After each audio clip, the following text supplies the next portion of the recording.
What's good, y'all? Welcome back to my channel. So today I'm having a lamb gyro or gyro mukbang, depending on how you pronounce it. Gyro is how I've been told is the correct pronunciation.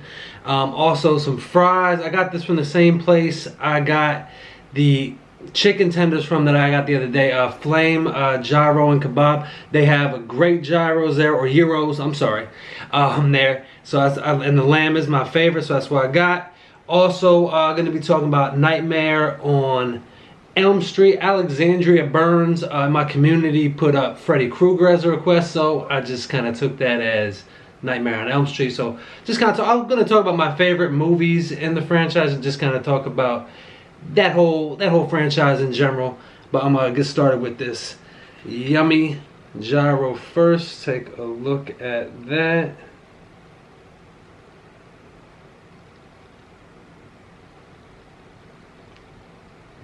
Alright, so let's get started with this.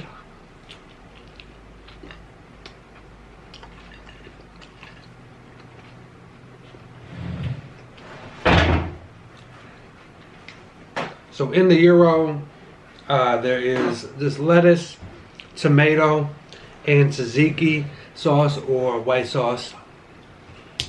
Got Dr. Pepper here, as you can see.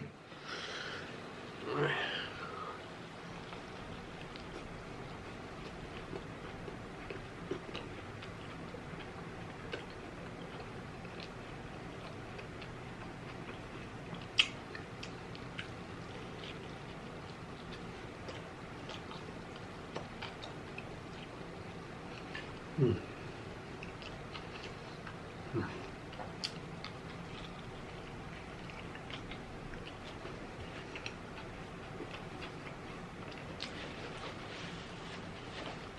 Mm. Love me a good gyro. Yeah, I worked in Arizona, and when I was working there, one of the people I work with was Greek, and we were, talking about lunch. We're gonna get lunch. I said, "Y'all want a gyro?" He said, "What's that?" He knew exactly what I meant. He was just being smart, But I do want to be culturally correct. I want to respect the other culture. So a gyro is the correct pronunciation. Mm.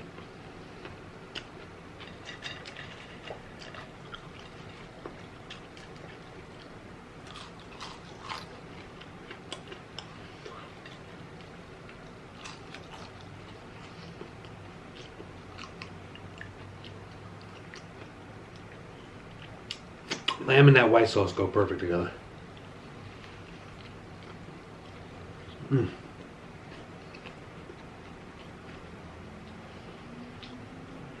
Mm.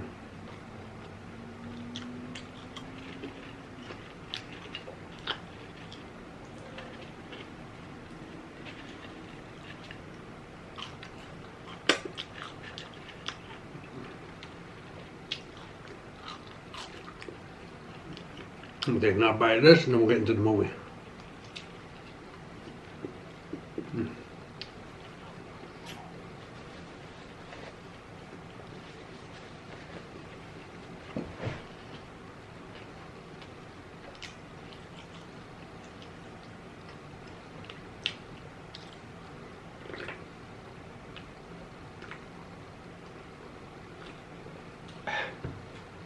I was feeling Dr. Pepper today. I don't know why, I just saw it in there.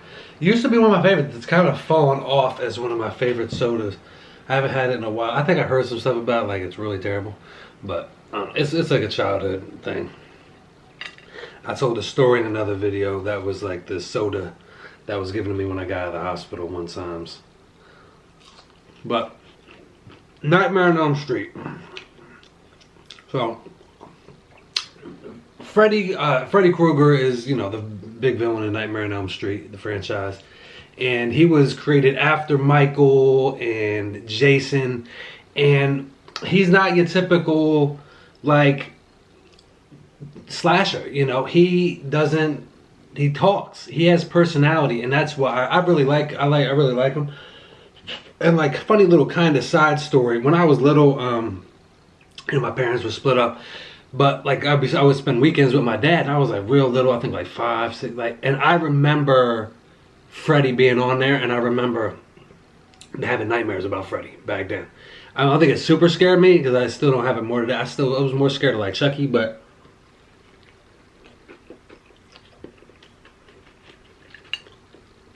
Freddy Krueger definitely got to me. And what was cool about him is like Michael and Jason, you can kind of run away from, you know. You can move to a different state and, a place that you have to go on a plane to, And the problem is diffused. Michael's not getting through security. Neither is Jason. I don't even think they have IDs. But Freddy gets you in your dreams. He's already not alive. He's a dream monster. And that's what's scary about him. And Wes Craven was the one who created him. He's the director.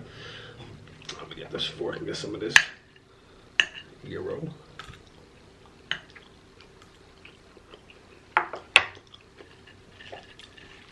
And I just thought it was a very interesting concept. And he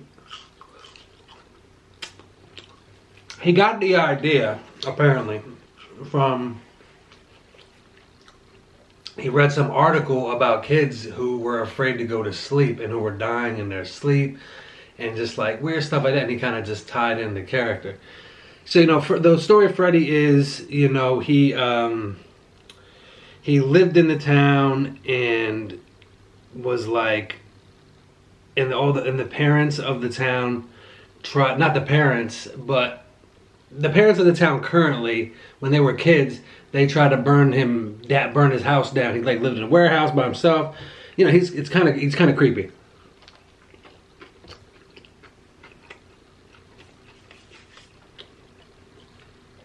So he's seeking revenge on them through their kids, the kids who live on Elm Street. One thing that's weird, and specifically Halloween and Nightmare on Elm Street, nobody ever leaves the town. You know what I mean? Like, there's always, like, I don't live in a small town, but, like, I've heard, like, people from small town, like, when you get of age, you leave. And especially if there was traumatic events there, you would leave. You wouldn't hang around. So, I don't know. But anyway, so, it takes place, Nancy is the main character in the first one. And her mom was one of the people that tried to burn him down, killed him, whatever.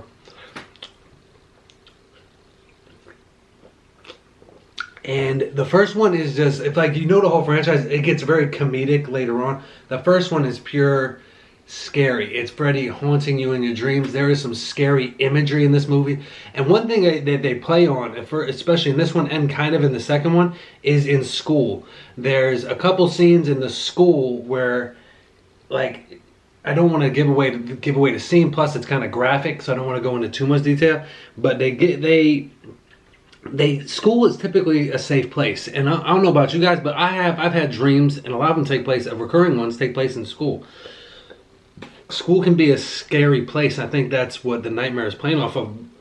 Excuse me, Wes Craven probably had some experience like that, and she's getting haunted. Her friends are, and of course there's people dying traumatically, but there's no one there because he's doing it in their sleep.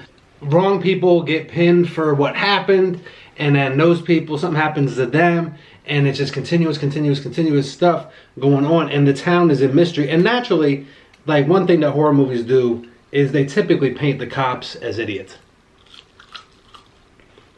Now, which I think they go do to an extreme, they kind of drive home the point, but they do that in this movie. Johnny Depp's first movie, by the way,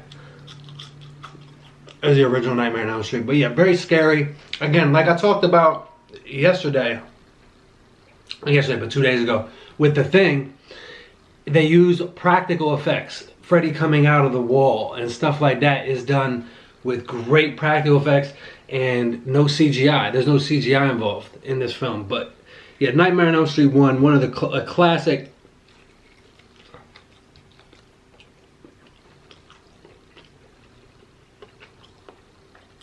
classic movie, especially in the horror franchise world. Now the end, they kind of messed up the end for me. And this is something that happens with all our studios. Wes Craven, the director, wanted it to be one and done. No chance for a franchise. I want to end it here and make it. And those are the best endings, in my opinion. Like the first the first Halloween ends. It was supposed to be one and done.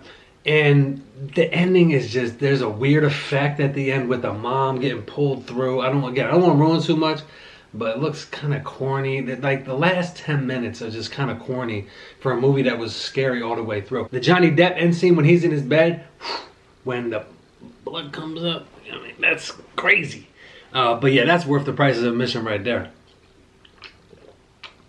I'm not going to talk about all the movies in the franchise, but I'm going to talk about a few. The first few are my favorite, and then one later on. The second one takes place with this kid named Jesse. He lives in the house. The movie opens up with one of the best sequences. Like, Freddy's driving a school bus, but like not burnt Freddy. Regular Robert Englund, who plays Freddy Krueger, is driving a bus, and it's a dream sequence. They end up like on a cliff, and it's just, I'm not gonna be able to do it justice talking about it. But the second one is a very underrated slasher, and a great one.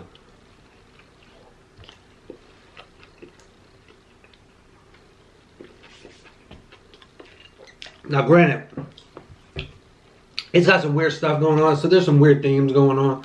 I'm not gonna go into that, but as a movie, it works. It's a good little story. Freddy actually comes out into the real world, which was an interesting take. They kind of broke the rules of the franchise, and they stuck with Scary Freddy. Now, the third one is where comedic Freddy comes in, but third one might be my favorite. Third one and the first one are my favorite. Third one is called Dream Warriors, and it's a group of kids who are all being affected by Freddy, and they're all put into an institution. Their parents don't know what to do, so they all go into an institution.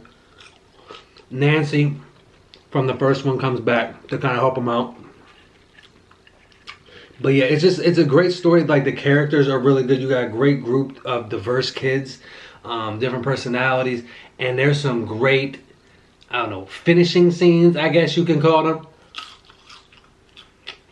The one girl wants to go to Hollywood. Welcome to prime time. And they puts her face in the TV. Well, that's a good one. I won't, again, if you haven't seen it, I don't want to ruin it, but there's some, if you want a great mix of Freddy being kind of a smart aleck with him being scary, Dream Warriors is the perfect blend. And great 80s music in there.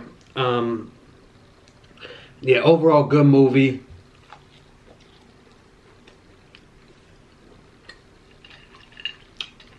They deal with stuff like, should the kids be taking like dream suppressant medicine, stuff like that. Also, another cool role from an actor we all know.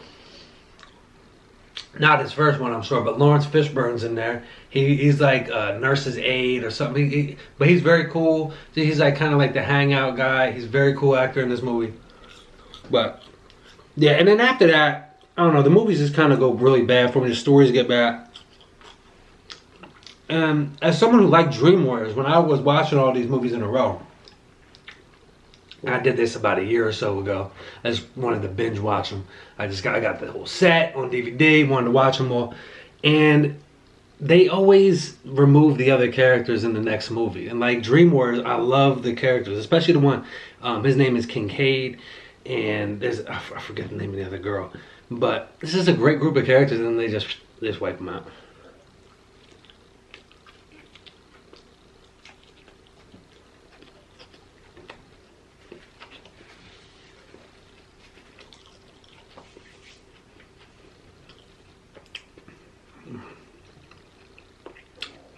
But yeah, the rest of the franchise for me is just kind of, just very, I don't know. It's just like they just want to get a good finish in there. Just like, well, they just want to end the character. Like, there's a good motorcycle scene in 4 or 5. Those two movies blend together. I watched them like once, maybe twice. I don't really have a desire to watch them again. Then there's one of the Nightmare on Elm Street movies where Freddy's basically turned into a cartoon character. Awful, awful. He's on a broomstick in one scene. As I remember, I never wanted to watch that movie again. Then we got the remake. The remake wasn't too bad, but I mentioned the remake is remaking the original. So where I mentioned there was a bunch of classic, just like good effects scenes done with practical effects. In that movie, they used CGI. And that guy who played Freddy, was named Jackie Earl Haley. He did really good. He had Freddy vs. Jason, which I mentioned that one when I was talking about Friday the 13th. Again, fun movie. But yeah.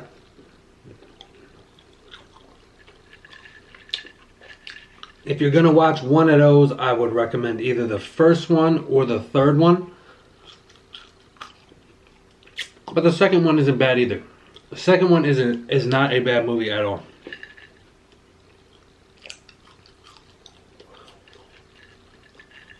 For what it is, it's pretty decent.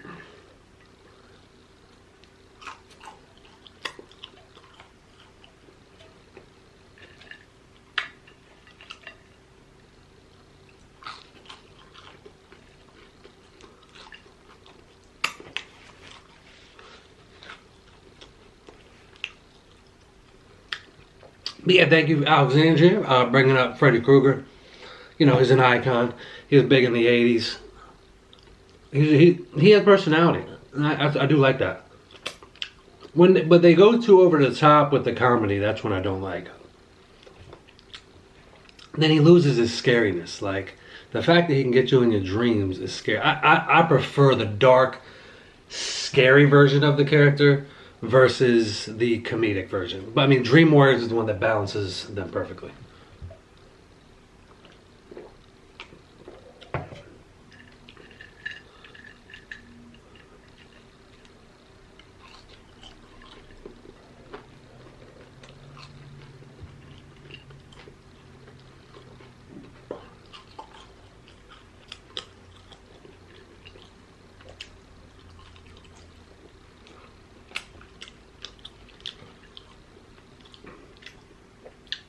I plan on doing a live in lieu of recently reaching 9,000, doing a Q&A.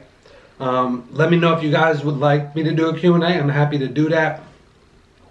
I do want to have like good participation, good amount of people in there asking questions, keep it live, keep it popping. So yeah, let me know if you'd like me to do a live. I can get that planned out. So I do want to know so I can just kind of get a good day picked out and a good time to do it. And yeah, I'd be happy to answer some questions. I know I did a live, I think when I got like 5,000 subscribers, so I got a lot of new people joined since then, so thank you to everybody there. And yeah, I want to answer any questions I can. I'm happy to do that. Just when I do the lives, let's keep it no politics, no drama. Come on. I'm not going to entertain that nonsense. This type of stuff you wouldn't want to talk about at a family dinner or something like that. Don't bring up in there. But yeah, let me know if you want me to do a live and we'll pick a good day and time and get that thing rolling.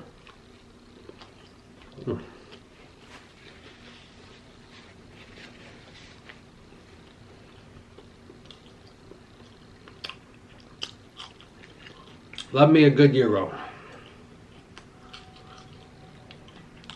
It's weird calling it a gyro. Well, I've been calling it a gyro my whole life. But, like I said, I do want to be respectful, and if I'm still mispronouncing it, I am sorry.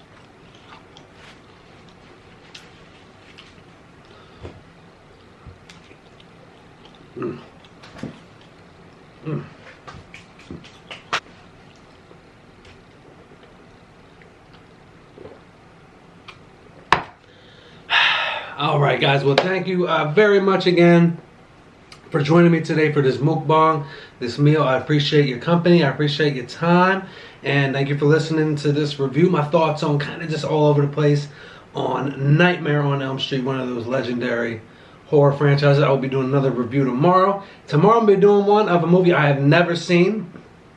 Someone requested this. It was a made-for-TV movie from the 90s. I'm gonna give it up, but I'm interested in watching it because I believe this person requested this a couple times, but I definitely want to do that. Thank you guys again. I greatly appreciate you joining me today. Hope you have a great rest of your week, great rest of your day, whatever you're doing. Take care and be well.